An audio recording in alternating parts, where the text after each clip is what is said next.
Joel, how sweet was it, first of all, to, one, get the win, and secondly, I suppose, get it over your old team on the weekend? Yeah, it was really exciting for me. It's with the old club, first win for Freo and playing my old side. It was really exciting. It's good to build into Melbourne this week. You've been around footy for quite some time, but you were in the middle of the song at the end. Was that a bit of an unusual feeling? Yeah, it was. We had half the team in there, so it was good for us all to get that experience. And like I said, we've got Melbourne this week, which is going to be a big challenge as well. What does a win like that do to the confidence of a group after a week of, I suppose, crisis? Yeah, it does add real confidence to the group, especially the young side we had on the weekend. It's really good to build week in and week out, and that's what we did on the weekend. Our pressure was good and everything around the ball, and we're going to go from there this weekend. Joel, what had changed from the Port Adelaide game to that one only 6 days? You look like a different team.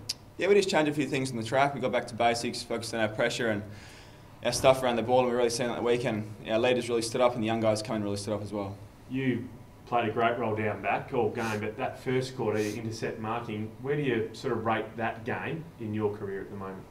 Yeah, I think that's been one of my strengths. It's what I try and stick to. The first 2 games, I was probably a little off trying to find my feet really with that, but my midfield really helped me out to play my role, and as well as my other teammates in the back line as well. You say the midfield helped you out. Is that just purely them putting on more pressure on the Bulldogs trying to come up the ground as well? It helps you out. Obviously, you looked a lot freer back there and going for your marks. Yeah, it was. It was good to have the guys in there, led by Nathan and Stephen Hill, really set dominance on the midfield. And it's what the Bulldogs are really good at. They pride themselves on winning the contested ball, and the boys really did that from the first quarter, and we really set the tone throughout the night. Do you look at that now and sort of think that's where I want to be playing my football at that standard? Is that sort of a benchmark you set for the rest of the year? Yeah, for myself personally and for the team as well. We've really set ourselves a standard now, and like I said, we're going to move into Melbourne this week with really confident young group, and we're going to go from there. How gettable is Melbourne when you look at their outs at the moment? Is this a game where it's a bit more of an opportunity than what you would have thought at the start of the year? Yeah, well, Melbourne are a really good side. They've had a few close games, and they've won a game as well. So they're a real good side, and we're not going to take them lightly. They've got a few outs, but they've got some good players in the VFL that are playing well as well. So when Gawn obviously out at the moment, and Lewis and Hogan especially, it's a different look to what you would have expected. How do you plan for something like when it's not what you would have expected originally? Yeah, we're just going to go like we do week to week. We're going to review the side. We've got a few meetings throughout the week. We've just reviewed the Bulldogs, and we've got got Melbourne this weekend. So review them will be no different to whether they've got Jesse Hogan there or not. It's going to be exactly the same as what it usually is, and we're going to go from there. You are a young side. Do the fans have to be prepared for a bit of an up and down season from here in with the kids? You can't probably sustain that performance through the season, do you think?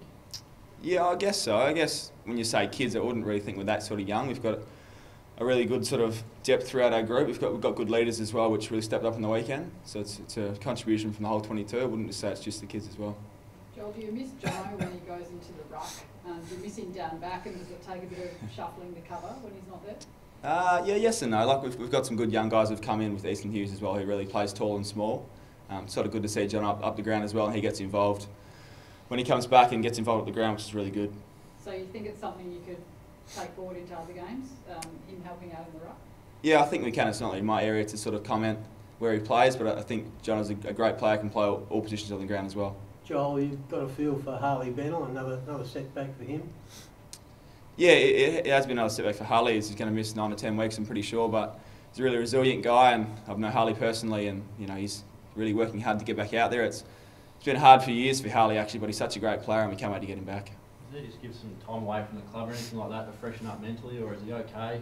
How's he feeling? Yeah, like I said, he's a really resilient character, and Harley trains really hard, and he's a really good person as well. And it's up to the club if he gets time away. But I think Harley, knowing how Harley is, he wants to get back to training and work really hard to try and get back to playing again. It's deflating for everyone to hear that such a big setback for him. Yeah, it is, but every club has setbacks. It's obviously see Daniel Menzer with 4 knees and these sort of things. So anything's possible. Harley will be back in 9 or 10 weeks. We're hoping for him to get back in that time frame. Second half of the year, it's going to be great for us. Joel, when someone's going through such a wretched run with injury, do you go out of your way and put your arm around them and let them know that you're there? Yeah, we do. As a team, we do. Got some good people around this club. We've got good support outside the club as well. We're all a team within a team here. It's not just 22 guys who go out in the field. There's lots of other people in the club that really make us feel welcome, and to have Harley here with us as well. Doesn't matter if he's playing or not. He's still a great fella for the club. You mentioned for yourself just finding your feet in the team in defence in the first couple of games. Obviously, you've got Cam, Shane Kirsten, and Bradley Hill come in as well. Was it underestimated how much of a challenge it would be for new players from other clubs to come in and settle in those first couple of rounds? Yeah, it is. It takes a while to gel, but I guess we've been in the league for 5 or 6 years now, so the expectation of us is to go out and play good AFL football, and I think we're going to try and do that the next couple of weeks. I think the first couple of weeks are a bit slow for us, but I think we're starting to find our feet now. So you'll have an impact on the weekend. What changed in your mind? What made it easier for you to get used to things? Like I said, just took a while to gel. Been from different structures, different systems. All come from different clubs, obviously. The whole team played well this weekend that just gone. Helped our roles out as well. So for me, the midfield putting pressure on really helped me out, and Brad Hill really led from the front there as well, and Shane and Cam got involved as well up front. Is Jack Watts a likely matchup for you this week? Yeah, I'm not too sure. We've got reviews Thursday, Friday on the Melbourne Footy Club, and we'll go from there. So they've got some great players, like I said, and they've got some good players in the VFL ready to come in as well. Joel, your last game on the MCG was the premiership. Fond memories going back there?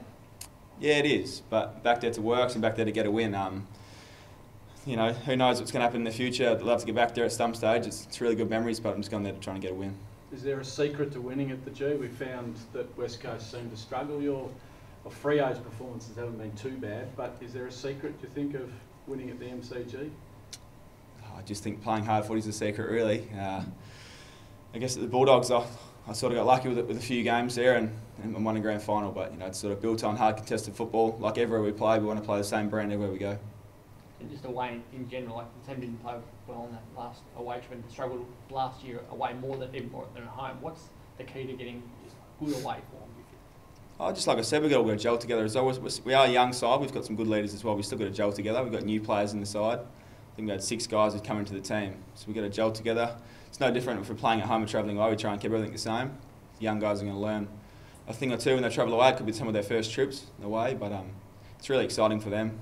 They'll get away and they'll experience what it's like to play at the MCG in front of hopefully a big crowd. What is it like walking out to the G for the first time? There are a few guys who wouldn't have been out there yet. Yeah, it's exciting. It's a home of football. You're in Melbourne, the biggest place in Australia for football. It's really exciting. It's going to be good to see the young guys out there and actually really enjoying it as well. Has anyone spoken to you about playing on the ground? No, not really, to be honest. It doesn't really vary for me. I sort of play anywhere, anytime really. I can play at Subiaco to the MCG or Etihad, anywhere I'll play. But will you go, I mean, having one there and having one there on the big day, will you speak to any of the youngsters who haven't experienced the ground and the atmosphere at all about it? Yeah, yes and no. I don't really think so. I think the ground doesn't make much difference to how you play football. Obviously, it's the MCG and it's a really iconic ground, but at the end of the day, we're still playing football and we're still going to go there and try and get a win. Joel, how are you adjusting to travel and getting on a plane every 2 weeks? Yeah, well, I quite enjoy it. It's a good getaway for me and a good freshen up, and I think most of the guys do enjoy that. It could be hard in the future with family and stuff like that, but I'm really enjoying it at the moment. Your mate Shane Kirsten had a real rough 2 weeks. You would have been wrapped for him on the weekend with his performance. It was a pretty encouraging performance from him, third time up. Yeah, I wouldn't say a real rough 2 weeks. He had a few chances in the first game, obviously nervous with his new side. He had a few chances to actually have a good impact in that game and wasn't quite right, and I think he played his role against Port Adelaide pretty well. So, you know, to come up against the Bulldogs and he played well against them, I think he's just building form as well. So it's really exciting for him and also gelling with Cam as well. Joel, I think you've got an Indigenous background yourself. Just a bit of a side plot, but the showdown on the weekend, Eddie Betts and Paddy Ryder, apparently some racial vilification. How disappointing from your point of view is it that this continues to go on these days? Yeah, it's definitely not acceptable anywhere, you know, in the world, let alone Australia and on the footy field. I feel for it as an Indigenous player, and so do the guys who aren't Indigenous as well. It's, you know, we're all a team within a team. It's a big sporting environment we're in here. It's still sad to see it happening now, and hopefully we can fix it in the future. Have you been targeted or been on the end of it any way through your junior footy days or even playing AFL at all? No, I haven't personally. I think there's some good support for me growing up around Indigenous kids. Been Indigenous myself, really having that support. I think we need to really educate people more about Indigenous people and their backgrounds as well. So, not so much for me, but I'm going to, you know, eventually try and teach people Indigenous cultures and backgrounds to try and get them up to speed with what's going on. Do you feel that message is getting through? Yeah, I think it is. It is. And in the heat of the battle on the football field, and sometimes things get said the wrong way, which we don't often really understand. People don't really understand what they say, but I think it is getting through eventually. We have all those camps, the camps with the guys each year. have you got a strong relationship with those guys in South Australia? Would you contact them more? Is there that sort of bond with everyone? Yeah, I wouldn't have contacted them personally, but I think as an Indigenous player, we're all sort of brothers and we'll stick together.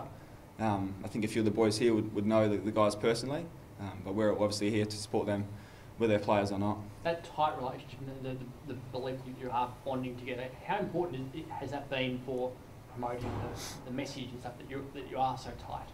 Yeah, it has been important. We get away over 2 years in the Indigenous camps and get away and really have that sort of time together to really reflect on what it is to be an Aboriginal person and the cultures and stuff around that. It's exciting to also get away with the boys as well and to see each other outside of football, not just on a football field. You can get away and enjoy things, doing things like fishing and stuff like that. So it's really good.